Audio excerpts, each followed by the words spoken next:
All right, guys, welcome to another episode of Straight to the Heart with Eric Earhart. Today we have with us Brother Woody Baker. Woody is the director, I think founder would be right term, founder and director of the Men's Job Corps of Hertford County, North Carolina. And Woody, it's so good to have you here today. Good to be with you. Yeah. So you and I have been talking kind of leading up to this, and we're talking about your new role helping people with substance abuse, people getting out of prison, the Job Corps, right? Right. And you were contrasting the former roles you had in Christian service, which was with Wycliffe translators. Wycliffe Bible translators. Wycliffe Bible translators. So you were dealing with like the cream of the crop Christian group, not just regular Christian, run-of-the-mill Christians, but those who now felt called into service and those who are on the intellectual side of Christianity with Bible translation. And so we were just discussing the sin nature, the original sin, the doctrine of original sin. And I think most people don't know, but when I run into, I'll say most pastors don't know, so you'll be happy to know this. Most pastors don't know that's an exclusive Christian doctrine. Islam doesn't hold that doctrine. Exactly, yeah. Judaism doesn't hold that doctrine, right? Buddhism, no other religion holds the doctrine of original sin. Most people don't know that. There seems to be among Christian pastors I meet the belief that all the Abrahamic religions, Judaism, Christianity, and Islam, all hold to this idea of man is corrupted at his nature, original sin, that he's born sinful. So they think that that's universal, number one. But then what I find is when interacting with these pastors, they've never given the doctrine more than a curious passing thought. They've never delved into it the way, like say, John Calvin did, where he came up with the idea of total depravity. Tulip, which you find in Calvinistic teaching, and I don't adhere to tulip. I'm not a Calvinist. I don't agree with most of Calvin's teachings, but it was something he really wrestled with, and gave a good treatise to the sinful nature of man. Right. So now you're in this role. You went from the cream of the crop of dealing with not only Christians who felt deeply called to service, but intellectual Christians, to dealing with people with profound dysfunctional lives coming out of prison, joblessness, addiction, whatever. So what's been the biggest shock for you transitioning between those two different Christian careers?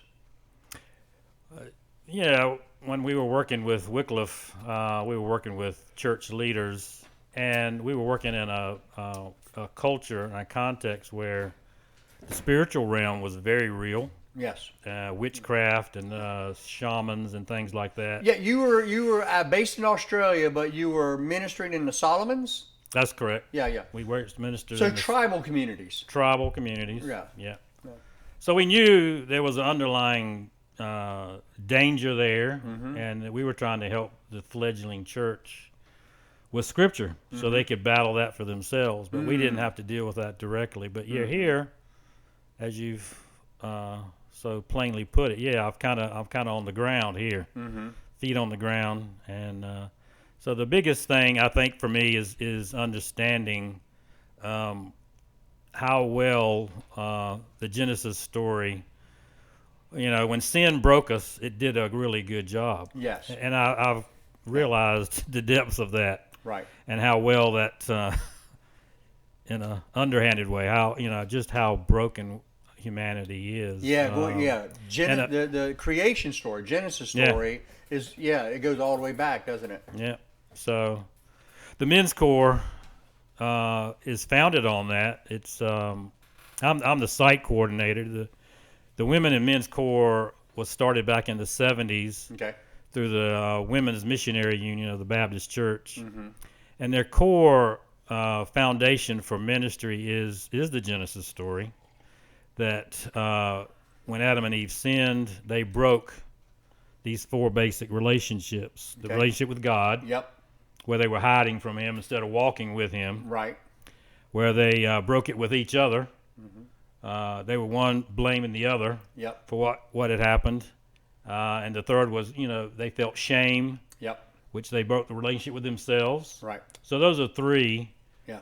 The fourth one was with their resources. They had everything they needed in the garden, and now they're cast out of the garden. They have to work and struggle for their resources. Wow. So Wow. Yeah. those four relationships are what the Men and Women's Job Corps are about, trying to restore those. Yeah. And working from a basis that you and I still struggle with that. Yeah. Even if you're at the cream of the 1%, Sure. we're all broken. Well, exactly. What the Apostle Paul said, that, and this was after 30 years of Christian ministry. We have his own writings where he says that I've not arrived yet, right? Yep. And I beat my body into submission daily, Yeah. lest after I preach to you, Christ cast me away, Yeah. right? Yeah. So when we bring on people to mentor our clients, folks that come to need help, when we bring in mentors, we say, hey, we're all broken. Right. We operate from that foundation that we don't operate from a foundation that we've got it all together, Right. but that we're all traveling, life's journey together. Yeah. And we want to concentrate on those four relationships. Well, isn't that interesting? That's probably one of the accusations against Christians that's the least true, right? Right. That we think we're better than other people. Yeah. But the reality is, anyone who's intimate with the Christian message, right? We're all sinners. So, and we, many pastors have put it really, really well. Preachers have put it really well. But one of the ways that I've heard it put is that we're all beggars looking for bread, and now some of us have just found the bread, and we're going out to tell others where to come get it. Good. Right? Good analogy. Yeah. I like that. Yeah. Yeah. So you simply, Job Corps says, hey, we know what it's like to struggle in life, and so we're here to help you find that bread. Well, yeah, I think that's the part I've struggled with. I don't really know what it's like, and I've got really good mentors on the team Sure. that are a bit more informed with So life you grew up in a experience. Christian. Well, let's back up then. So you probably grew up in a Christian home, Exactly, right here right in the hospital. So kind of rural America, Yeah. Christian home, mom and dad together, Yep. stayed together the whole. My dad died. Yep, but there. Yeah, Okay. So your worldview then, even though you were a sinner, we understand that we're all sinners, saved by grace, right? But even though you were a sinner, your worldview and your home training was restraining that sin and training you how to. I remember, my wife and I have 6 kids, and I remember struggling when we had 4 children. She had, not we. She had 4 children in less than 3 years. Right. Okay, so we had 4 under 3. We had busy. 4 in diapers in our home, and I remember having this kind of almost mental crash moment with that. I was struggling as a dad because I was 40, almost 44 years old, and had these 3 little babies in my home, right? And I was struggling emotionally, and I said, God, I need to know, what is my job? Like, Lord, you know how you made me, and I'm just a man that if you give me an assignment, if you tell me to kick that door in and clear that house as a soldier, I could do that, right? If you tell me to rebuild that carburetor, I could do that. I just need an assignment from you, God. I need to know what my job is. And the Lord just spoke to me, and Woody, and told me, he said, your job is to train them how to resist their sin nature until they can turn their lives over from me, and I can give them the power of the Holy Spirit to resist it from there. Yeah. Yeah, I think that's the way we parented, was with the view that, these are God's children. Yes. Not ours. And Right. we are the custodians, and we need to train them in the way they should go. That's right. And we had just 2 girls, and they were pretty easy. So Yeah. But so you were raised, let's go back. You were raised in this good environment like that, right? Where your parents were training you. So it gave you, I would say, kind of a false view of the world, because the whole world is not raised in a home like that. sheltered view. Yeah. I mean, I would think the way I have approached the men's corps is that probably hope is everything's couched in hope. Everything is Yes. encircled in hope, Yes. and it's the hope of the gospel. Right. The gospel has changed me, That's right. even from those beginnings of affluence, I guess, Yeah. or Well, stability. stability. Stability. So I come in with that overarching view that there is hope for this world, Yes. and it's in Jesus Christ, Yeah. and that everybody should want that. I mean, Well, we would think so. yeah. But we don't. But I have, Yeah. in the last year or so with the men's Corps, I found that when people are hopeless, Yes. it's still a big chasm. Yeah. Well, a hopeless man is a dangerous man, and I was a hopeless man. So, and you've discovered you're discovering through this role. So we all let me use a little scripture that probably everybody's familiar with, even people who are not Christians or watching this are familiar with this. John 3:16, right? God so loved the world that He gave His only begotten Son, right? So we read that. And that's Jesus saying this about Himself, right? Yeah. It's red letters. But we often fail to read John 3:17 through 19. Right.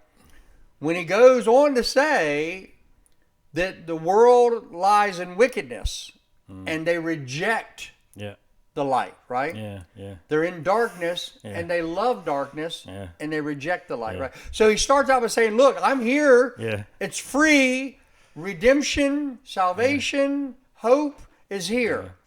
Those verses weren't highlighted in my Bible. I highlighted John 3:16. 3:16. And it reminds me of Jeremiah 29. Yes. I'll use this in the men's Corps. That God has plans for you, good, for to prosper you and for good and not evil. That's right. But you got to read 12 and 13. Right. That's That right. says if you want that plan for That's right. yourself, Exactly. you need to seek Him. Yeah.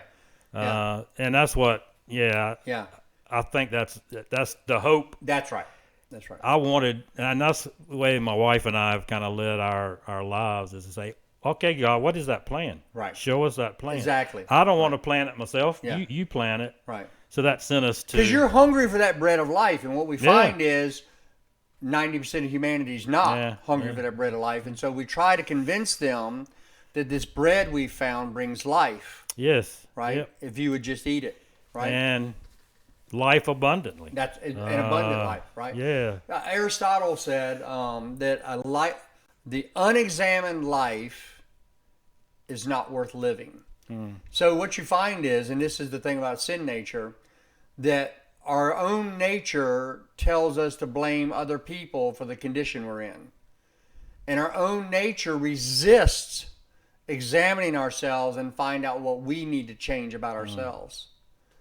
But once a man will begin to examine himself, right? Yeah. The scripture says, examine yourself and discover whether you're actually in the faith or not, right? Right. Once a man will begin to examine himself critically and examine his own motives, his own actions, right? Once he'll go back and look at those 4 relationships that are broken in Genesis that you so eloquently put forth, right? If we can examine those things, that's when you begin to heal. That's when you begin to get better. But if you fail to examine yourself, if you will not take ownership of your own sin, if you'll not take ownership of your own failures, right? Because I blame my mom and dad for years because I was raised in a dysfunctional home. And that dysfunctional home led to a dysfunctional life, right? Yeah. But the reality was somewhere I had to stop blaming them and start taking ownership of my own sin. Yeah. I guess that's where, that you put it that way, that's where, because 2 of the distinctives of the men's Corps are Bible study and mentoring. Because you can go to a job corps, in the secular world, and get work. Yes. And they'll take care of that resource relationship. Job training. Yeah. Yeah. They'll take care of that 4th relationship to a degree of your resources. But the distinctive is for the men's job, the Christian men's job corps, is Bible study and mentoring. And then under mentoring is goal setting. So setting goals and saying, so that helps you examine yourself. Yes. What do you want to do? Yes, So we set those personal goals. Yeah. And we say, okay, each week we say, okay, how are you coming? with that. So there's a little bit of accountability Right. with the mentors saying, Right. hey, how are you doing, and how can we help you reach those goals? So that goal setting and re-examining that week after week is helping people examine that with the Bible study, of course, seeing how is your thinking? How are you thinking about life? Let's see how the Scripture leads us into. And what's interesting is if they get those first three kind of in place, if we start working on those first three pieces, that last one falls in place. I've never met a man, woman, I've never met a person who is doing a really good job in their personal relationships, their own spirituality. Yeah. I've never met one that is not able to remain gainfully employed and to live prosperous, right? Not wealthy, but prosperous. So I guess I fluctuate, a little bit by being new in this ministry is that Recovery space. Yeah. for people Right. recover. Yeah, that they're coming in wanting help with the fourth option. Yes. So you got to do a little bit of that For sure. to begin with. Food, clothing, and shelter. Yeah, Right? yeah. So that's been the challenge in a rural setting. Is we've got a clothes closet, so we can help with that, and our food pantries across the hall. We can help them with that. I've had a guy come in the last couple of weeks, and that's what he's wanted: food, and he's staying with people, so he's not. Yeah. His Yeah, shelter is shelter. not Right. stable, Right. but he's got that right Yeah. now. He's not on the streets. It's not on the streets, Yeah. but that's the big challenge, I think, for us. We have people coming in needing shelter, and we just don't have those kind of resources in our area. Housing resources, and transportation is the other. In a rural area, our mentors help our clients, our participants to get to the DMV to get the ID they need for work. So that's in a rural setting. We've got our own challenges that we don't normally have in an urban setting. But trying to find people. I've had two people come in the last. One is just not really being proactive in saying, "Hey, this is what I want." Been very introverted, not really sharing with us. The other guy said, "Hey, would you, I'm really, I've been saved." He's come off the street and he got saved, and I've known the guy for quite a while. Oh, wow. Okay. And his countenance is just, I saw him the other day and he was like, this is a different guy. Right. I don't even recognize you, He's been through a tough time since the first of the year. But he's saying, look, I've changed and I need some help, and I've got a place to stay, but I need a phone. I'm going to be looking for work. I've got my ID, but I need a phone. Can you help me with a phone? And we talked, and I said, let's go get you a phone, because you're taking charge of your life moving forward. I can help you do that. The men's Corp can help you do that. So the other guy, not so much. I'm trying to say, okay, you need to be kind of pushing your own wheelbarrow here a little bit to inform me that you're really wanting change and not just wanting a handout.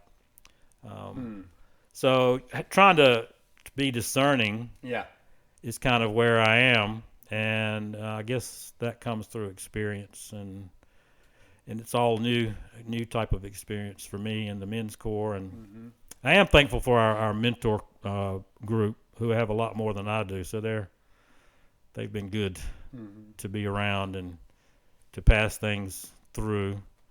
We tend to mentor by teamwork. Get together and say, hey, this is what's going on with Joe. How do we move forward with this? So the four minds that we put together are better than my one mind. So I'm thankful for that. Amen. Yeah. So the men's Corp has been a challenge for me personally, but I think from this point on in a rural setting, we've identified that housing is probably a number one way that we can be a supportive part of the community and be a supportive part of the men that are needing help. Mm-hmm. So at this point, we're trying to pull resources together for some transitional housing that men could stay in for a while, get those 4 relationships on track, Mm-hmm. and then we can see them start to thrive in life. Be assured of that hope that they can have through Jesus Christ, and so that's our goal. What resources are available for transitional housing here in our rural area? Um, there are 2 boarding houses that I've identified in Ahoskie, and those have limited spots. The Women's Corps in Ahoskie has a women's transitional house. Okay. It's only 3 bedrooms. 1 bedroom is for the house manager, so there's 2 bedrooms for women coming through, and we can um, accommodate small families in there too. And that's worked really well for us, for the Women's Corps anyway. Last year we had 12 women go through those 2 bedrooms, Mm-hmm.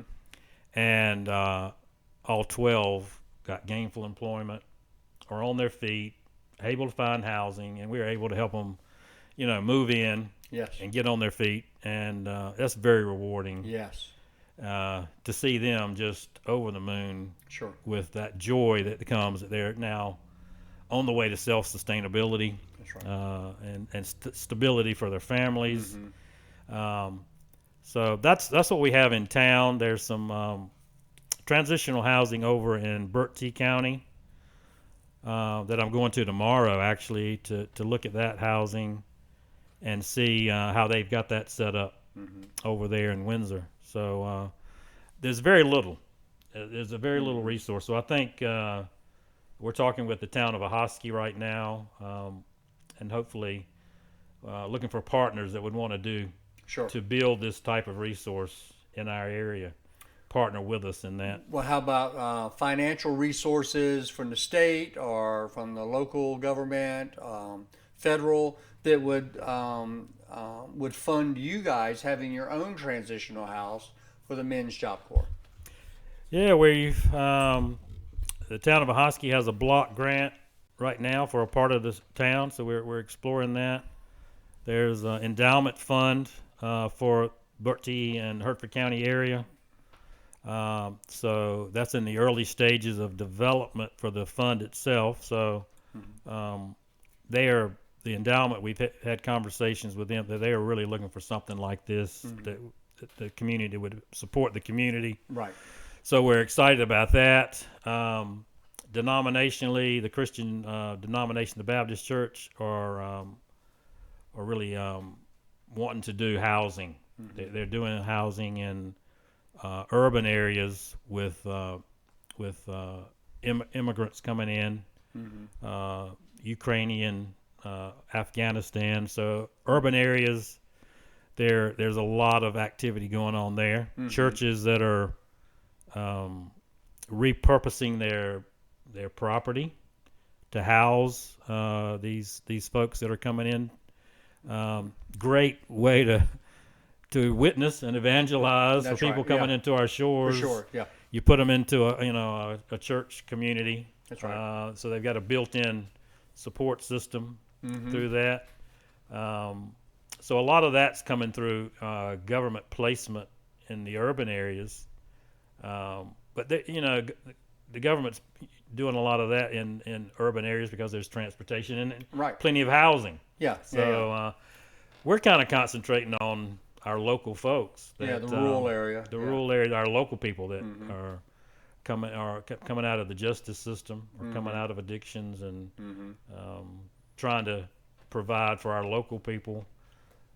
If people are coming through Ahoskie or our counties here and are not from here, we say, hey, you probably need to go to an urban area where there are more resources. Right. Our resources are we're under-resourced, so we're trying to help our own folks that are local in the local area. So that's kind of where we are, where I am right now. The Men's Corps, trying to resource our local folks. So the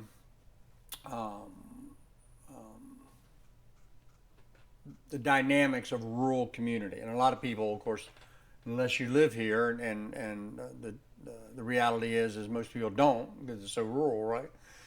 The dynamics of rural living is housing is always hard to come by. There's very little of it. Yep. Public transportation is nearly non-existent. Yep. Employment opportunities.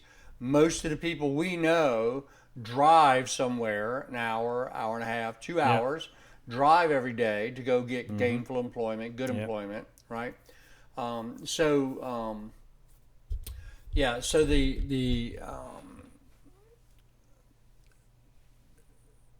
the limiting factors in rural ministry and rural help are sometimes seem insurmountable. But I like the fact that you're saying, but we got local people here. They get out of jail, they get out of prison, they come out of a rehabilitation facility, whatever.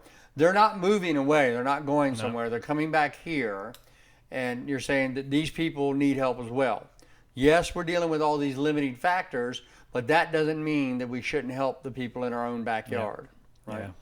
Yeah. The world, the society has kind of, left our area of the world kind of behind, is the way I see it. When I was growing up here in 16, 17, I worked in the farming industry, worked for my uncle, putting in tobacco. The first year I worked, which would have been around 75, it took about 25 people to put in a barn of tobacco. The second year I worked for him, it took 4 of us with automation. So I think, our way of life in the mid-'70s just took a tremendous shift. Sure. And our population, which was, was the labor force, unskilled labor force, has never really recovered from that. Right. So when I graduated at 18, 19, like a lot of my friends, we left the area. So we're still reeling from that, I think, our area. So, well, Gates County, where we're at right now, has a lower population now than it did in 1900. Yeah. Wow. 19, yeah. Yeah. Isn't that crazy? Yeah. Well, but it makes sense because you go through the little small towns, which were thriving. Yeah. Back when I was born in the 60s, and my mom still talks about the activities that were going on in the little small towns. Sure. Well, just look at the downtown, like a Hosky, where you're at. The downtown at one time was a thriving downtown. Yep. But now, we'll say 60% of the old storefronts are closed up.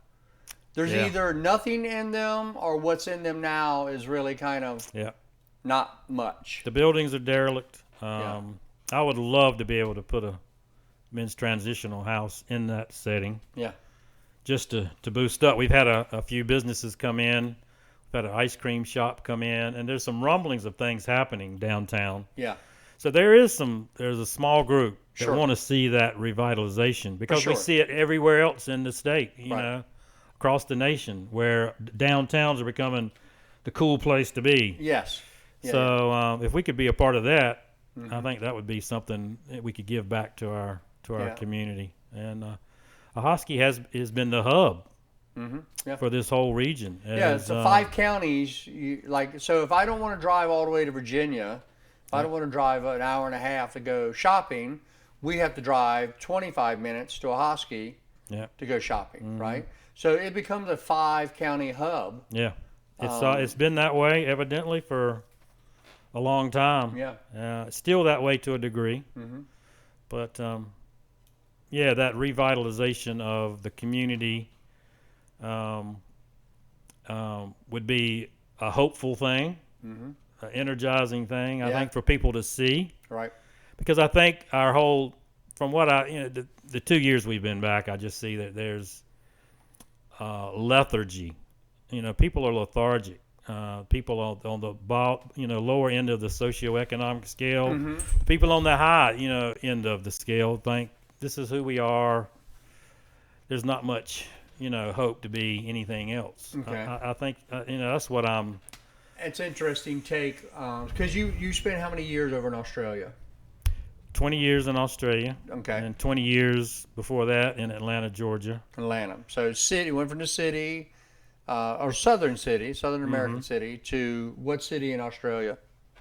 We were out of Melbourne, Okay. and Wycliffe, Australia is in Melbourne, but we served in the Papua New Guinea and the Solomon Islands. Right.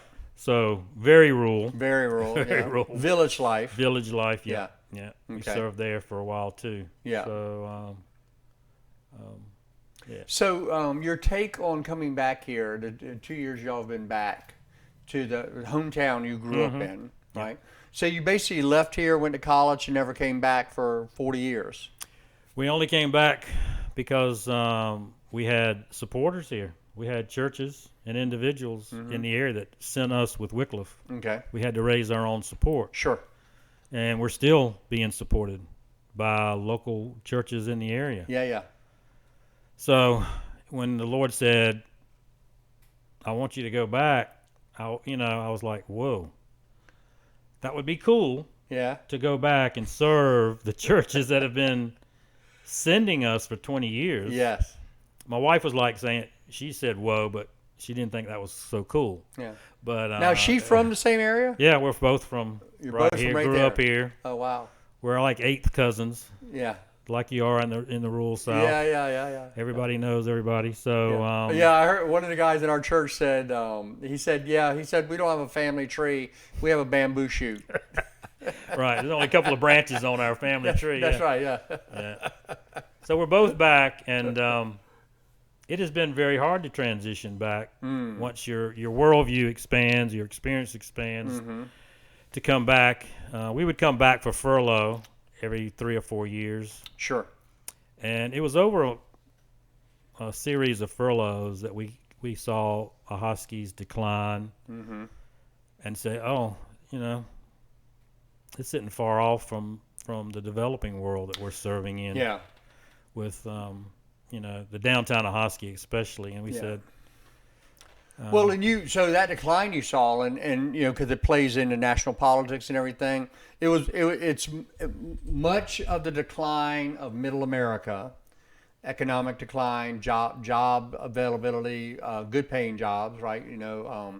Labor jobs, but good paying, who could support a family. Yep. With the disappearance of those, right, and the increase in foreign labor. So it was that condition that you were observing, and we all observe out here that live here. It was that condition that led to the rise of Donald Trump as a political figure, because he was the first one to begin to speak to that middle America decline in 30 years. No one, the politicians just ignored it, right? We were considered flyover country. You had New York and you had Los Angeles, right? Yep. And in between you had Atlanta and Houston and a couple of areas. But other than that, the rest of us were forgotten out here. And the idea that a man could go down and work at a local sawmill or a factory or on a farm, make a good living, work his 8 hours a day, 10 hours a day, provide enough of a good living for his family to buy a little home, go to Disney World in the summer, right? Raise the children, send them off to state college. Yep. That world crumbled in America, right? And you came back and saw that it had simply disappeared. What you had grown up in rural America didn't exist anymore. It was gone. Yeah. Well, yeah, I get quite jealous, I guess is the right word. When I travel just about anywhere from this area, this northeastern part of North Carolina. I mean, you can just go as far as Elizabeth City, Yes. but I go to the Raleigh area a lot, just about anywhere you go, you see things happening. You see industry. You see people with plenty of jobs, to offer. And we do have those jobs here, but we don't have. We do have the challenges of getting to work, transportation, and the economic decline over the years, that people are in this persistent poverty realm that they don't know how to Yeah, you used the term a little bit ago. What'd you call it? Lethargic. Yeah.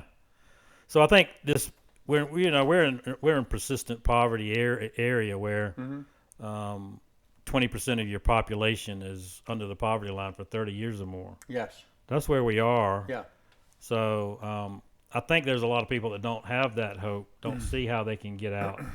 They're conditioned that this is life. Yeah. And this is what's life for me. That's right. Well, and that, those conditions are what make ministries like yours all the more needed, right? All the more needed. Now, so, because you're making me, just when you're saying that, you're making me think so many different things about this. I can see the wheels turning there. Man, I'm going to tell you what, because you think, okay, why, all these chicken and egg questions come up of how did you get in this condition? How do you get out of this condition, right? Yeah. Like, what came first? So like, are we putting Band-Aids on things, or are we actually finding solutions for things, right? Yeah. And so, the things you're saying are really kind of begging those type of deeper questions, right? How do you bring prosperity to an area like this, right? And then there's a whole other question, and this is, I think, what frustrates legislatures across America, right? That their rural areas often don't want to change. So rural Americans are known to be extremely separatist. Right. They don't want the revenue man coming in their neighborhood, right? From the times of stills and moonshine to this day, rural people to this day right here, that many of the things that would help them here, they don't want here. And that's a dichotomy I don't think people... so that's why country people are often accused of being backward, right? Being slow or backward. And that they vote... what I hear all the time is that rural people vote against their own best interest, right? Mm-hmm. So they'll vote against government programs. They'll vote conservative against government programs that would bring resources to their community, because there's a part of rural life that says, I don't want you in my life. I don't want you here, right?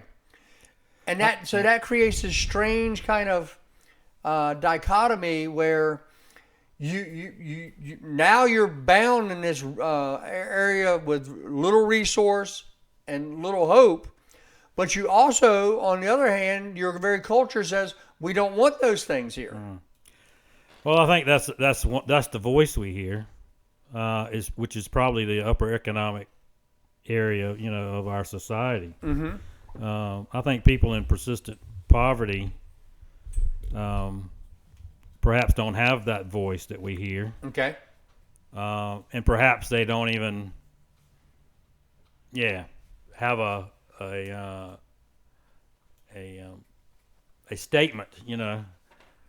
They've thought about a statement of what they do want. I think that's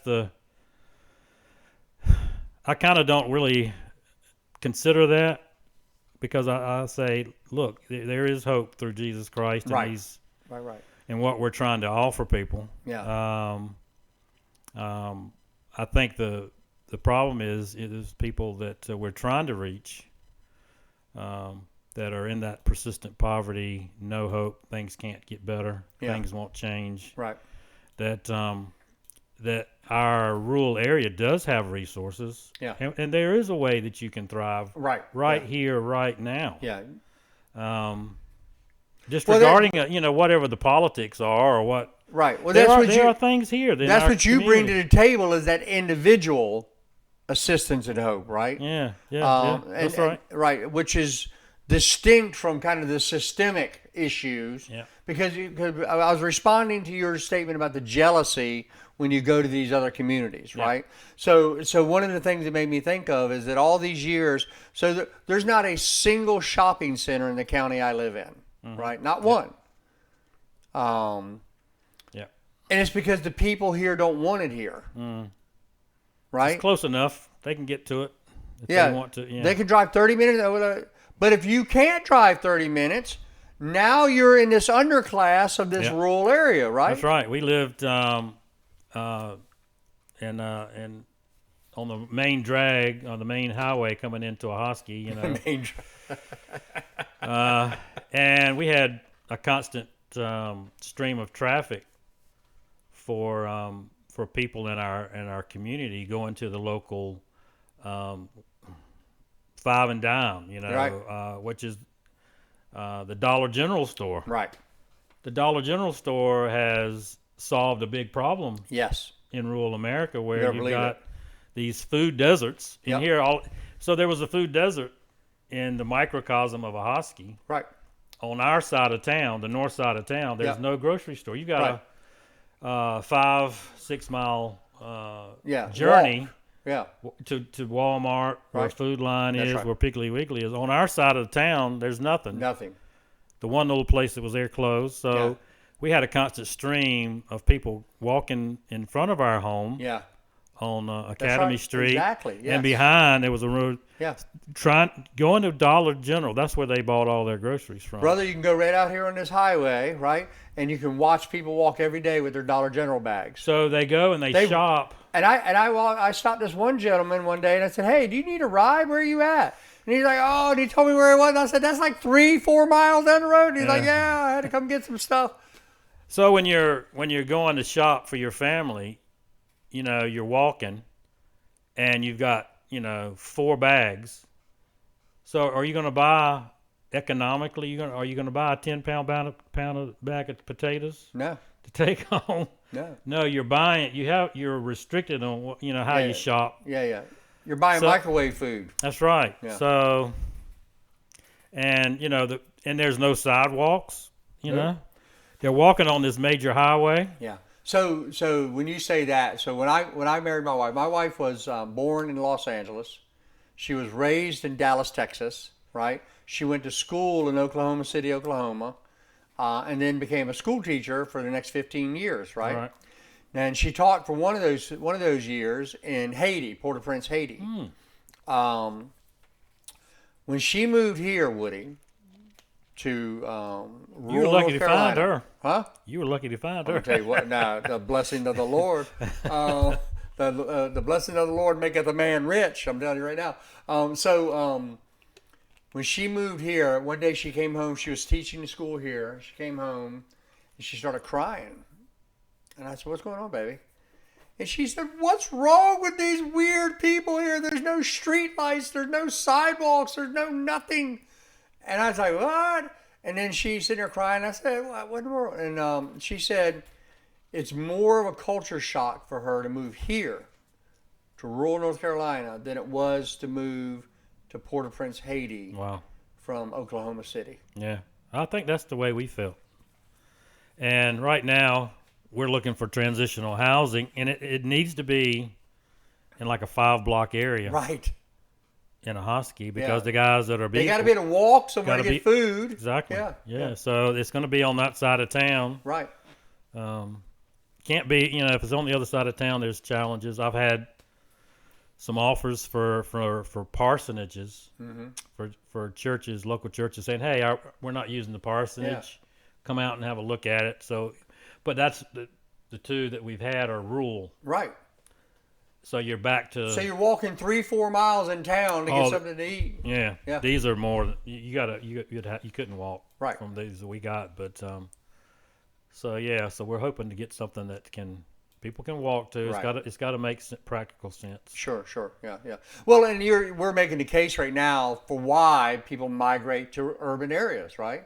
They migrate there for resource. They migrate there because everything is co-located. Yep. And convenient. Public right? transport. Yep. Yeah, That's more right. resources. Shopping, all the education, everything's Yeah. co-located. Yeah. Yeah. And this is why around the world people migrate out of the country and they move into urban areas Yeah. it gets so That's congested, right? true. Yeah. Yeah.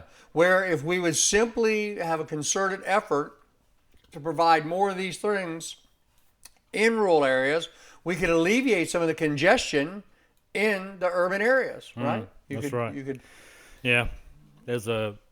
There was a documentary in Australia while we were there. They have had a good immigration policy, and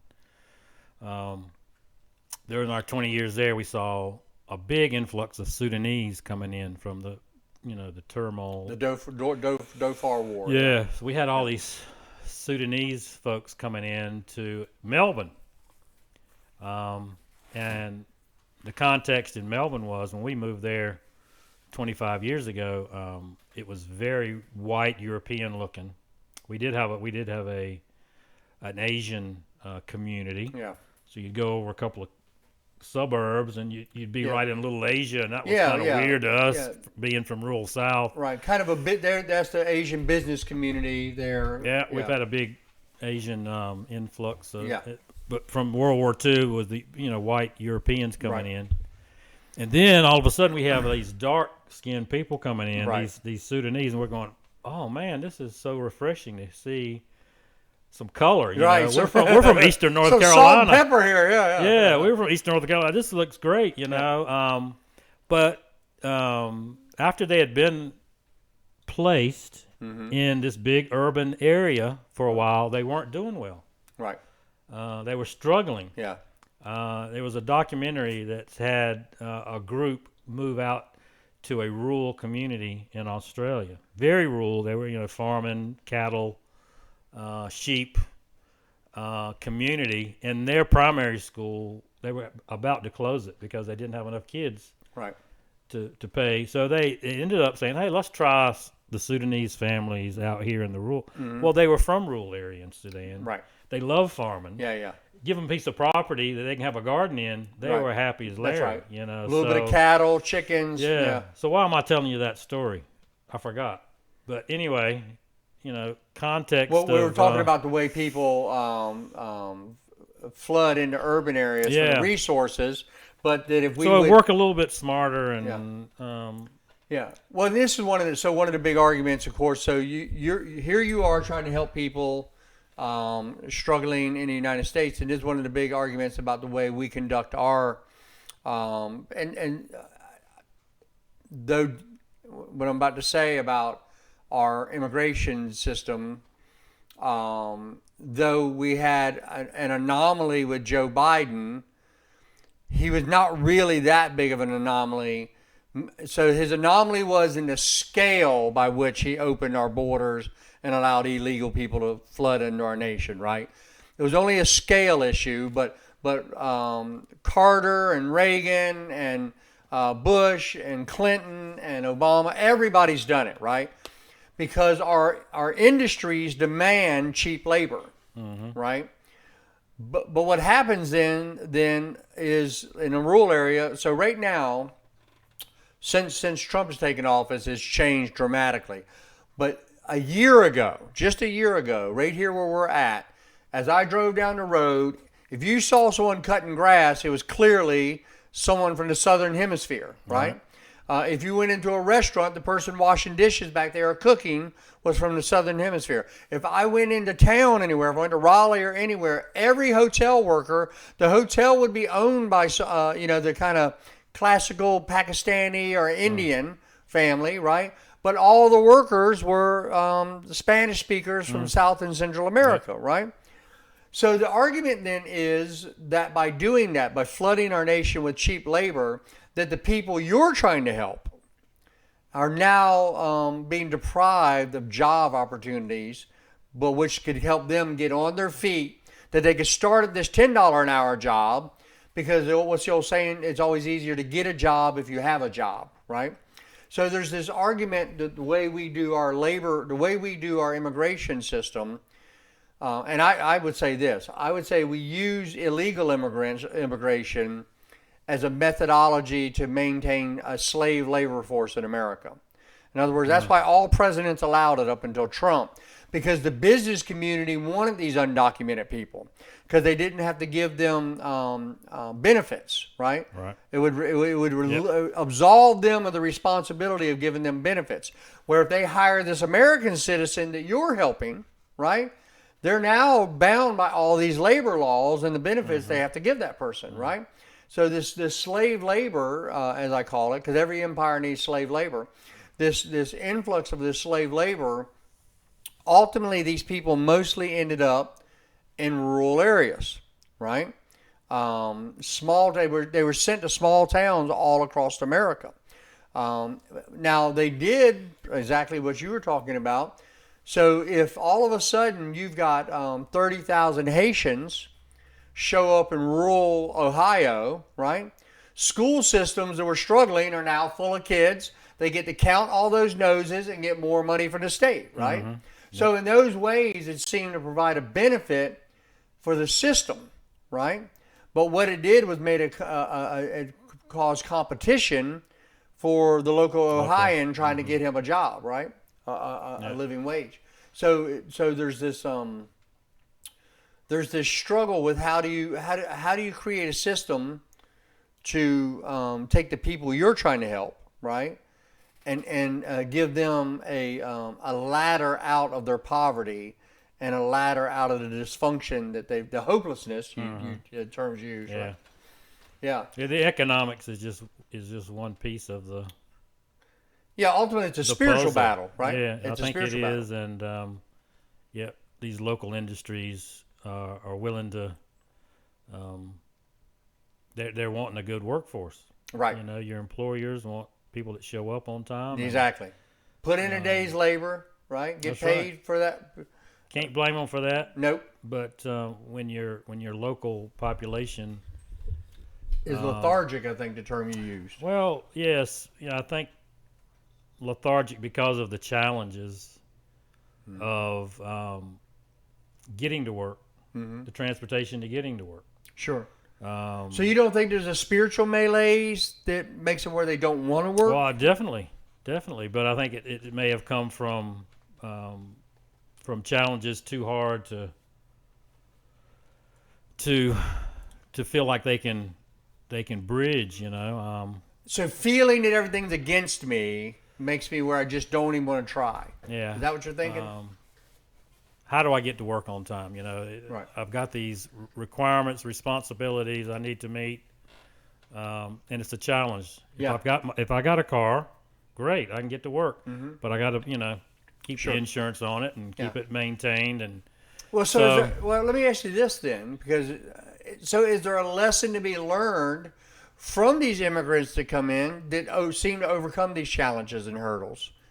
Being illegal, being like they have a lot of things against them, and they're facing the lack of resource here, like anybody.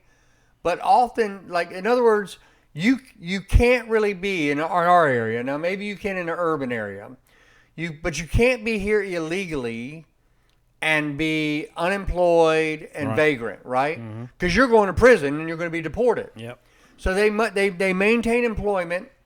You with me? Yep. So is there something we can learn from that community that would help the people that we're trying to help, that you're trying to help? Well, I'm not an expert in that, but when we were working in the Solomons, people in the Solomons would take seasonal labor work in Australia and New Zealand to go harvest the asparagus or Yes. or whatever. Yeah. We've ministered on an asparagus farm. Really? So yeah, That's interesting. Um, yeah. those folks had some economic means to be able to get that done. They had to get the work visa Right. and that kind of thing. So they had some enough resources around them, intellect, whatever, to make all those things work for them. I assume, the immigrant population here now that are doing these jobs that are enthusiastic about a job that pays minimum wage or whatever. Right. $10 an It's hour. a whole lot better Yeah. than what they were getting, and Right. that's what the people we worked with were. They would go and work seasonally, come back, Right. and send their money back, and So you're crossing those. Right. Those, So far from being lethargic and having a malaise, those people were actually energized by the idea of making $10 an hour, where Joe American would be depressed about making yeah. $10 an hour. Yeah, I The, got you you. know, the only political wisdom I've gained since being here is I did talk to one fellow that was working at the time locally. He would walk to work, but the COVID experience kind of jaded his whole economic Yeah. equilibrium. He was getting more through the COVID subsidies or whatever Yes, they yeah. were than he can make now. Right. I said, but you got to keep this job, keep looking for another job. You know, you're not getting paid what you were, and Yeah. you're struggling more than you did during the COVID. But you got to keep this job. So that mental lethargy, that mental depression. Yeah. Hey, Yeah. I'm having to start at a lower peg than I was even before. You Right. know, that kind of thing. That's the only thing I've pulled out of that Mm-hmm. that I can see has hurt people. Right. Hurt people's enthusiasm. Yeah. Yeah. So Depression, I've hope. heard other people say that basically we paid people not to work for 2 years, and it's been it was very difficult getting that workforce back Yeah, going again. I've experienced that in just one occasion. Yeah. So again, another little straw on the camel's back that just weights down people. But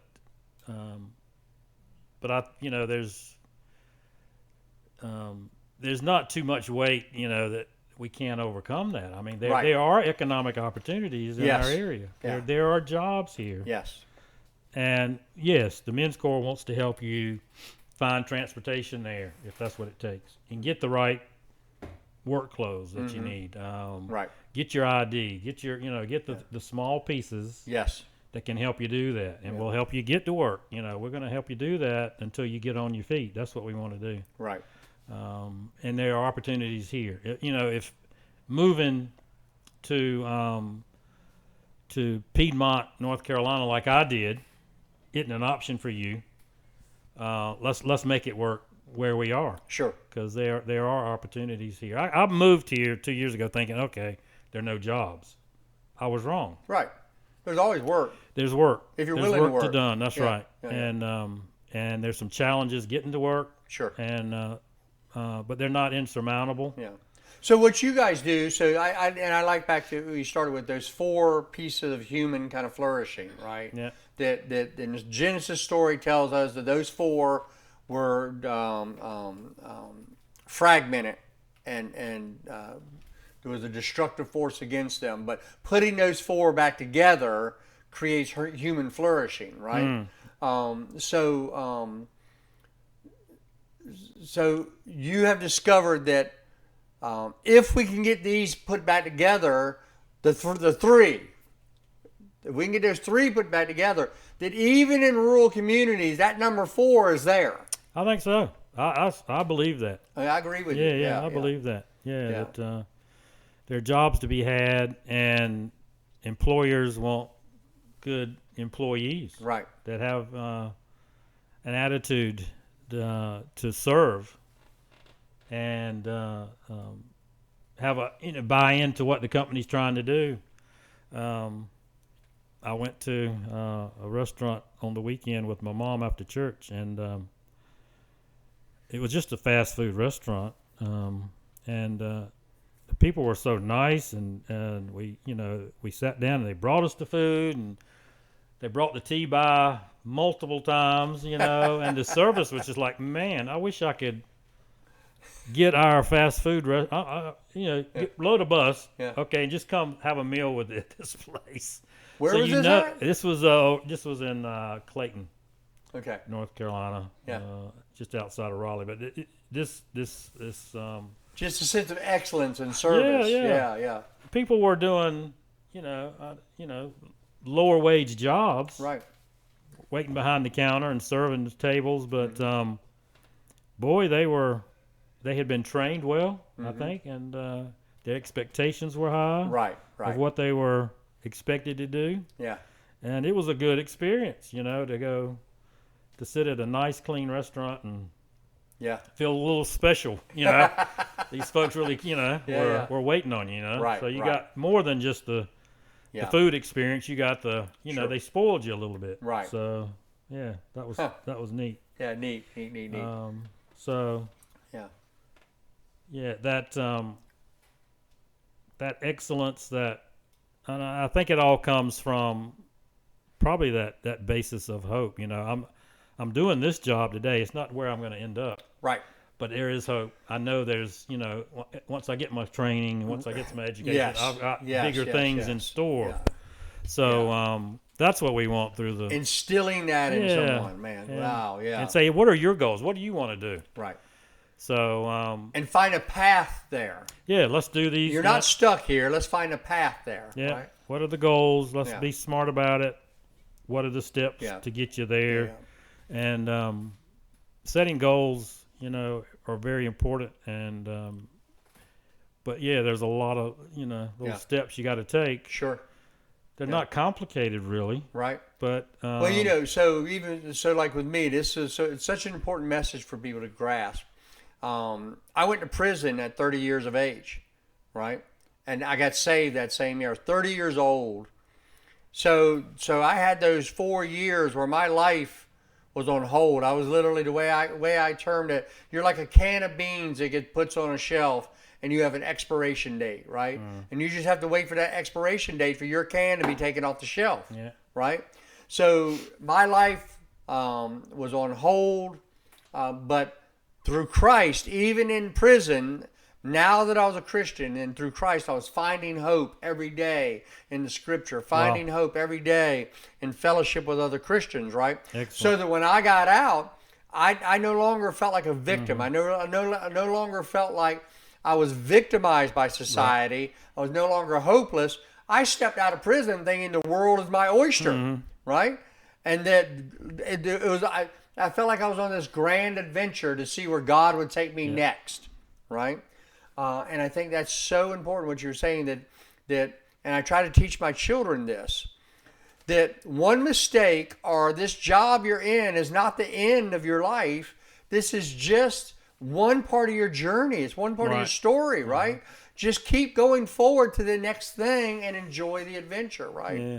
And I hope that that's what you guys are able to really do is bring that hope to people. That's what we're offering. To set those goals and say, hey, this is what it's about, Yeah. and we can do it. Nehemiah had challenges. Yes. Let's look at Nehemiah. Yeah. And he had political challenges. Yeah. He had visa problems. He Right. had direct opposition. Right. Joseph's family was against him. Yeah, yeah. Dysfunctional family. Yeah. So we look at those type of Bible studies. That's right. Well, not David, but Daniel, right? Yeah. So he's a prisoner. He's basically in prison. In a culture and a society that was racist against him and his group, right? Yeah. And yet he rose to the top by conducting himself well, right? Yeah. Yeah. So, some discernment. Another challenge that's been here is we're in the Bible Belt. Yes. So everybody's Christianized Right. to a degree. Yeah, they're inoculated against the gospel. That is exactly what we learned in Australia, Right. where only less than 10% of the people say that they're Christian at all. Right. So in some ways it's easier, I think, maybe to evangelize and to witness to people in Australia because the dichotomy is so noticeable. You're Right. either are or you're not. Right. Here, everybody's kind of Everybody's Christian. had the inoculation, the Christian inoculation, so Yeah. you know a little bit. Yeah. So you've got to really develop a relationship with guys to really know how deep that is Yes. and how much is Yeah. just what they can talk the talk. That's so true. Yeah, That's so so- true. Yeah.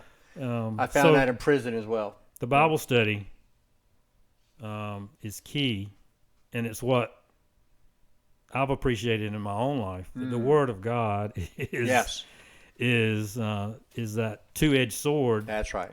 And it's soul and spirit. It's as real and valuable today as it ever was. Yeah. And it's living. It's a living word, and it's informing me how to live, and right. That's what I want for other men. Yeah. For them to be informed what God, that God has that plan. Yeah. And what is that plan for you? Right. It could be, first of all, I got to get my driver's license, get a job. Okay, we'll do that. Yeah. And as we pursue those two small goals to begin with, we'll see what else God has. What are the next goals that He has for you? Yeah. Those two make sense. Right. Let's get that done. Yeah. And we'll continue the journey together. Get these victories under our belt and move on. Yeah. Yeah. From faith to faith and glory to glory. That's awesome. Well, Woody, it's been so good to have you today. Thank you for being on. I'm so excited for the Men's Job Corps. Y'all are doing such a great job over there. Yeah. Thank you for having us. Yeah. Continue to pray for us, and particularly the transitional housing coming up. Oh, that's going to happen. Yeah. And I invite anybody in the area that wants to come and visit us on a Thursday night to just come, and men to come hang out with us, do a Bible study with us, see what's it about. Yeah. Well, I'm going to leave involved. Links for our viewers to be able to connect with you. I'm going to put your social media contacts on so people can follow up with you if they want to support your ministry. If you just want to drop them a note, if you want to join them for Bible study, we're going to make sure they have ways to find you. So do this for me. So when you were 15 years old, and you're just growing into manhood, you had no idea where you would be today, all these years later, right? Yeah, so 50 years later, you find yourself here, right? But somewhere at 15, you had dreams, aspirations, and hopes. You just didn't know how it was going to turn out and what God was going to do with your life. So talk to those 15-year-olds out there who right now are dreaming dreams and they're hoping things are going to happen. They have aspirations, but they have no idea how the journey of life is going to actually play out. Why don't you talk to that 15-year-old Woody and encourage him to hang in there? And in high school, we had a really wonderful French teacher. And I was awful at French. I mean, I struggled. Ms. Martin, I think, gave me straight C's my whole 2 or 3 years in French class because she was just sympathetic to my being kind, my intellectual ability. But when we had begun to really get into a Bible-believing church, a church that when they prayed, they knew who they were praying to and praying with. The Lord just welled up such a hunger and thirst in my soul to dig into His Word, and this church helped me do that.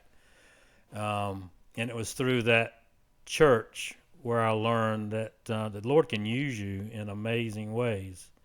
In high school, Ms. Martin took the class to France, and my friends went, my wife went. I said, I don't want to go anywhere.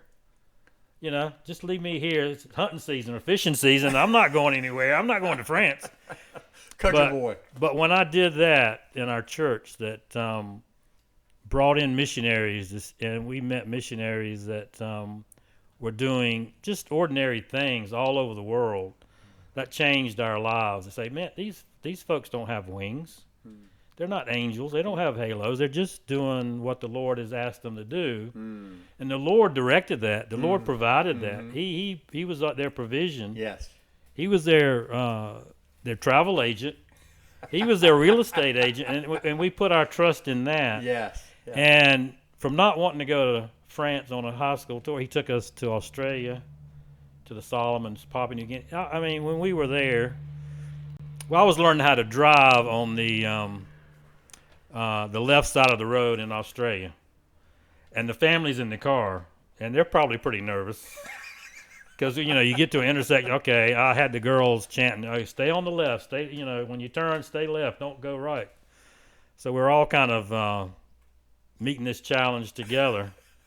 But we would ride around Australia, and the bird life there was just phenomenal. Huge birds, and they'd be flying around. Oh, somebody left the zoo door open. It's just all. And I would just drive around, and I said, "Can you believe where we are? Look where the Lord has put us." Right. Had no idea, no dream. Could have never dreamed of that. Yeah. That the Lord is good, and that experience of being totally in God's hands, and letting Him make your plans. Yeah, you might say, "Hey, I want to study this in school," but hold that lightly, hold it open.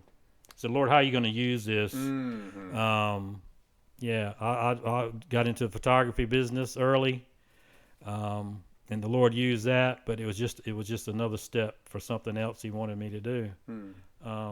So when you follow Him, He takes you to places that you would never have dreamt for yourself, and they are better dreams than you could dream for yourself. Wow. It hasn't been easy. Coming back this last journey back home has not been easy, but he always promises to be with us and put good people around us to help us on those dreams, and that's what we found. He has been faithful throughout the whole journey, and it's been exciting. An exciting journey. Yeah. So hang in there. Be open with your dreams, and let the Lord guide you as you allow Him to do that. Yeah. Awesome. Well, you heard it from the man himself.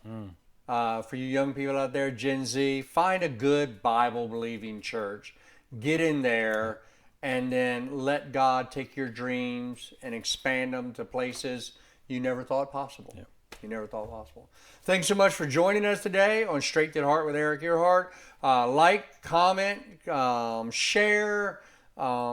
If you have solutions, if you can answer these questions on how do we help people to get hope, how do we help people get back on their feet, how do we help people in their journey, we'd love to hear your comments on that. And we're going to make sure you have ways to get connected with Brother Woody Baker and the Men's Job Corps. God bless you.